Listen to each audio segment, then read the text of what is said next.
I saw this excellent video about a KGB defector who was working with the Soviet Union to undermine America. And what he was explaining about the Soviet Union's tactics against America, I realized also applied to Muslims and also applies to Islam, and the effort to ideologically subvert the Muslim community. So first of all, what does it mean to ideologically subvert a community? When the Soviets use the phrase ideological subversion, what do they mean by it? What it basically means is to change the perception of reality of every American to such an extent that despite of the abundance of information, no one is able to come to sensible conclusions in the interests of defending themselves, their families, their community, and their country. It's a great brainwashing process. The way that this KGB defector was explaining it, the whole goal is to create confusion, to change people's perception of reality. So much so that even when they have facts in front of them, they will be confused. They won't know how to act. They won't know what conclusions to make about what is real and what's not real. That's ideological subversion. So how does this happen? The KGB defector gave a few steps. Demoralization. It takes from 15 to 20 years to demoralize a nation. Why that many years?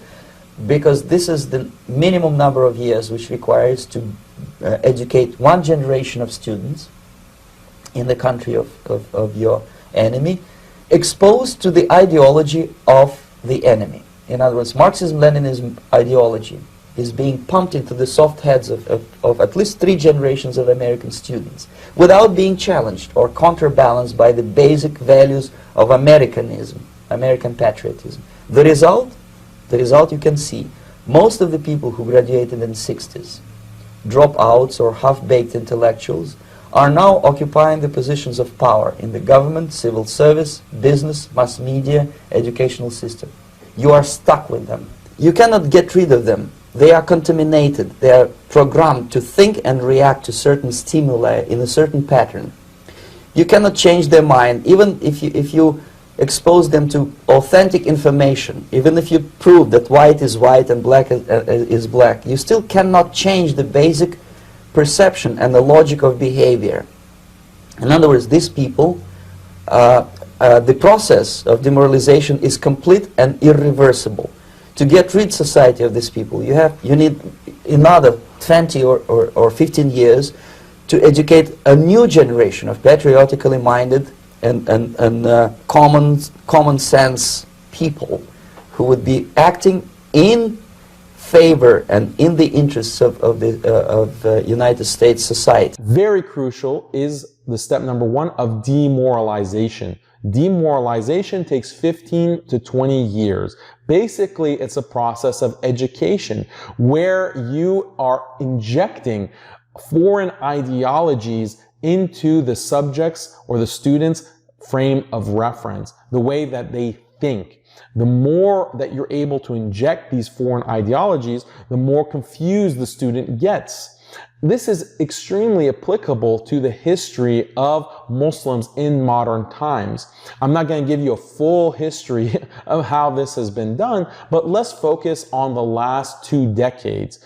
Since September 11th in 2001, we find so much incursion from foreign ideologies, liberalism, secularism, feminism, Marxism. These kinds of ideologies have really penetrated into the way that Muslims in the West are taught Islam. Part of the reason for this is because of the quote-unquote celebrity scholar culture. Unfortunately, you have many of these scholars who after September 11th, their entire methodology for teaching Islam changed and shifted. Now their priorities and what they talk about have completely been transformed. No longer are we talking about, for example, the ghazawat of the Prophet ﷺ. No longer are we talking about the important subject of jihad. No longer are we teaching authentic information about al-wala wal-bara. loyalty and disassociation. No longer are we talking about these important subjects because they're politically incorrect, because they are going to bring negative scrutiny on Muslims. So the entire da'wah changed. The entire way of teaching Islam changed in the West because of September 11th. That was 20 years ago. So the demoralization process has happened by now, because the people who were taught, the Muslims who were taught in that generation 20 years ago, now they're the imams. Now they are considered shuyukh. Now they are teaching this kind of ideologically corrupted version of Western Islam or Americanized Islam. This is what we are experiencing today. And no matter what kind of proofs from the Quran and the Sunnah, from the Seerah, from the tradition of Islam, whatever proofs that you can bring, they're not going to change their mind. They've been demoralized. They've been brainwashed. Their ideologies are now not Islam, not Islamic orthodoxy, but liberalism, secularism, feminism, in all of these kinds of ways, they have been brainwashed, and now we're suffering from that in this day and age. Normalization is a cynical expression borrowed from Soviet propaganda. When the Soviet tanks moved into Czechoslovakia in '68, Comrade Brezhnev said, "Now the situation in brotherly Czechoslovakia is normalized." Most of the American politicians, media, and educational system trains another generation of people who think they are living at a peacetime. False.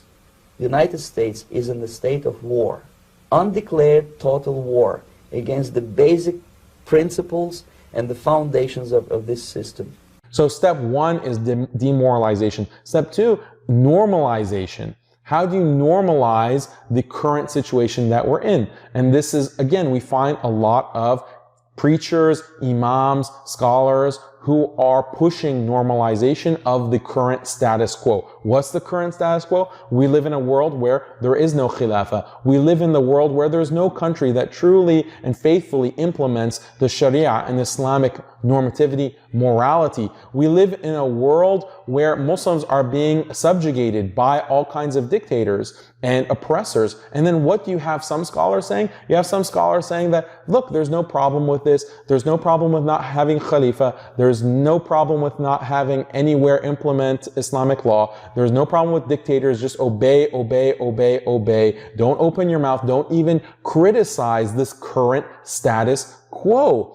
This is normalization. You're normalizing the situation. And in the West, we also have this idea of social justice Islam. What is social justice Islam? That the most important thing that a Muslim can do is fight for civil rights as a minority. As a minority, we have to be concerned about our civil rights as a minority and the civil rights of others as a minority.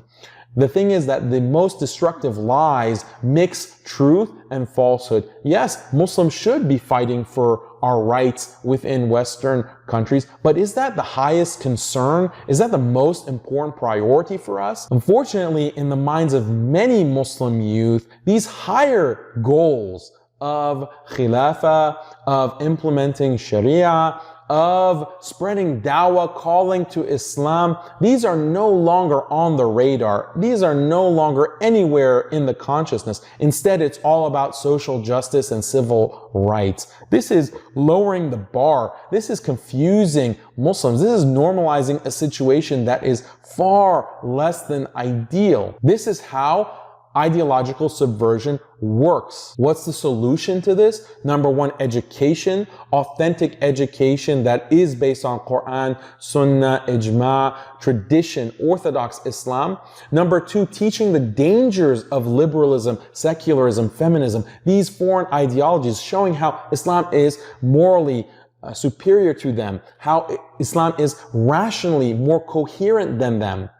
And then third, making sure that our leaders and who we take as religious role models aren't throwing us into the arms of the enemy, aren't throwing us under the bus, aren't normalizing these kinds of ideologies and normalizing the current situation of the Muslim community. These are the three steps that we can take to counteract ideological subversion and help ourselves, help our families, help the Ummah in this day and age. Bi-idhnillah.